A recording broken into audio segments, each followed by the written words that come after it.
In January of 2022, the Microsoft Corporation announced its intent to buy Activision Blizzard. Essentially, Activision is responsible for developing video games such as Call of Duty, Crash Bandicoot, Guitar Hero, Tony Hawk's, Spyro, Skylanders, World of Warcraft, StarCraft, Diablo, Hearthstone, Heroes of the Storm, Overwatch, and Candy Crush Saga. So stay tuned and don't go away, because we're revealing what is going to happen when Xbox fully buys Activision. First up, how did Microsoft's acquisition of Activision Blizzard come together? You're about to find out. On January 18, 2022, Microsoft stunned the gaming industry when it announced it would acquire Activision Blizzard in a $68.7 billion deal. This is hands down the biggest acquisition in gaming history. Activision Blizzard is one of the most well-known video game developers in the world. However, over the course of the past year, they've run into some serious problems. Activision has been the subject of numerous scandals, including being sued by the state of California, which has accused the company of fostering a culture of constant sexual harassment. And as we know, in today's Me Too era, there is absolutely zero tolerance for such behavior. Everything started to snowball after an explosive Wall Street Journal report suggested CEO Bobby Kotick was not only aware of the company's ongoing sexual harassment issues, but that he himself actively participated in the mistreatment of women. If you thought things couldn't get any worse for the gaming giant, unfortunately, you'd be wrong. In addition to the shocking sexual harassment allegations, the company was plagued by widespread labor protests from Call of Duty workers. So it's clear that the company is in trouble, and when corporations are in trouble, they generally do what any of us would do and search for a lifeline. It turns out that Microsoft was that lifeline. Next up, how has Microsoft responded to the Wall Street Journal's troubling allegations? Let's take a look. When the allegations against Activision Blizzard first broke, Microsoft's then chief executive Phil Spencer responded to the accusations in an email to Xbox staff within 48 hours. Spencer said he was disturbed and deeply troubled by the horrific events and actions, and that Microsoft is evaluating all aspects of our relationship with Activision Blizzard and making ongoing proactive adjustments. Now it seems that Spencer's idea of proactive adjustments was to offer to buy the troubled company outright. The first conversations regarding the acquisition of Activision were held one day after Spencer told Xbox staff that he was deeply troubled with what was happening over at Activision. Spencer then wasted little time in contacting Mr. Kotick for a very frank conversation. Spencer told Kotick that Microsoft was interested in discussing strategic opportunities between Activision Blizzard and Microsoft. A meeting was then set up with Microsoft's new CEO, Satya Nadella, and over the course of their discussions, Nadella confirmed Microsoft's interest in purchasing Activision. From that point on, multiple rounds of talks took place over the course of 2 months until the acquisition was officially announced on January 18th. Up next, what is going to happen when Xbox completes its acquisition of Activision Blizzard? Let's dig a little deeper. If you look at the SEC filings surrounding this multi-billion-dollar deal, there are a number of details that have raised a few eyebrows. For one, Activision was in contact with at least 4 other companies and 1 individual about a deal in addition to Microsoft. Unfortunately, there's no public record of who those companies or the individual are, because in the SEC filings, the companies are simply referred to as companies A, C, D, and E, and the individual is referred to as individual B. So what does all this legal and financial gobbledygook mean? Quite simply, it means that an entity other than Microsoft could have ended up owning the famed Call of Duty franchise. However, none of the deals with the anonymous companies ultimately went through, and that's when Microsoft started to be more aggressive in its pursuit of Activision. The SEC filings for the deal offer a treasure trove of information. For instance, if the deal were to be blocked by government regulators, Microsoft would be forced to pay a termination fee of $2 to $3 billion. But if Activision's Blizzard's shareholders do not vote in favor of the merger, it would have to pay Microsoft a termination fee in excess of $2 billion.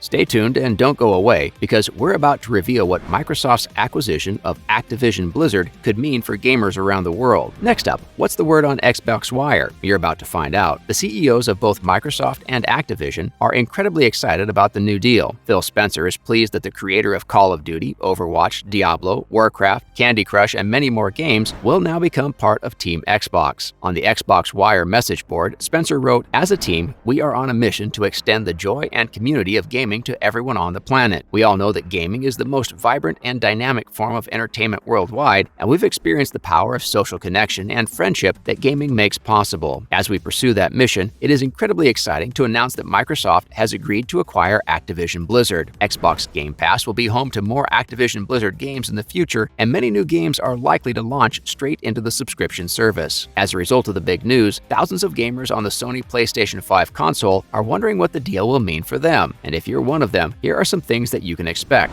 Unfortunately, Call of Duty could potentially be free to Xbox Game Pass subscribers, but PS5 owners can expect to pay $70. The acquisition might also jeopardize future deals with Sony in terms of content. Up next, what implications will this mega deal have on the future of the gaming industry? Let's find out. There's no question that Microsoft will fix the problems that were troubling Activision Blizzard, and Microsoft's goal is pretty simple. Microsoft wants to connect the world through awesome gaming entertainment, and as the metaverse evolves, its incredibly talented team, coupled with an extraordinary collection of games, will only make Microsoft a world leader in gaming, and one day it will likely dominate the entire industry. At this point, it's not really a question of if, but when. The goal is to transform games into social experiences that will enable players to find purpose and meaning in what is thought to be the most engaging form of entertainment on the planet, video games. Microsoft and Activision have already built communities of hundreds of millions of players around the world, and the goal is to expand those communities and come up with the best possible ways to entertain them. To accomplish this, Microsoft wants to bring all communities together. Places like Facebook, Google, Tencent, NetEase, Amazon, Apple, Sony, and Disney all want to cash in on gaming initiatives, and when they do, it will be Microsoft that they look to partner with. Microsoft is currently doing everything it can to position itself as a major player in the metaverse, the new virtual world, and plans to bring in its best game developers to build the best games. Next up, how will Microsoft-Activision partnership define the future? Let's have a look. Investment in cloud computing, AI, machine learning, data analytics, user interface, and experience capabilities are growing and becoming more competitive, and Microsoft is setting itself up to be a leader in those technologies. Microsoft has already distributed games to hundreds of millions of computers and computing devices around the world and has the necessary technologies and innovation to support the next generation of gaming. So these are very exciting times for Microsoft. Satya Nadella, Microsoft's CEO, will be the one leading this charge. Nadella is creating an entirely new workplace culture at Microsoft and is currently searching for the most talented, dedicated, and creative minds to be a part of their team. Acquisitions of this magnitude typically take a while to hammer out the details and be finalized. So right now, Activision is waiting for regulatory approvals and other closing conditions to be satisfied. In all likelihood, the Microsoft-Activision Blizzard deal won't be signed, sealed, and delivered until sometime in 2023. When that happens, Microsoft's mobile gaming division will explode, as it will acquire Call of Duty Mobile, Diablo Immortal, and Hearthstone, just to name a few. The recent developments have everyone wondering if Microsoft will now have a monopoly on the gaming industry. Finally, are more users about to jump ship and flock to the Xbox ecosystem? Xbox fans are super excited at the prospect of Microsoft releasing high-end game franchises such as Call of Duty straight into Xbox Game Pass, which is a massive incentive for millions of people to subscribe and continue paying for the service every year. Overwatch 2, a brand new Crash Bandicoot game, and Diablo 4 are also headed to Xbox Game Pass as well. Clearly, Microsoft thinks it has what it takes to pull gamers into the Xbox ecosystem and entice them to subscribe to Xbox Game Pass. As a result, it's likely that in the future, we'll see Sony PlayStation users abandon ship and cross over to the Xbox platform because they'll get more bang for their buck, especially if Microsoft starts releasing new Call of Duty games on Xbox Game Pass every year for free. That's a wrap for today's video. Thank you for watching.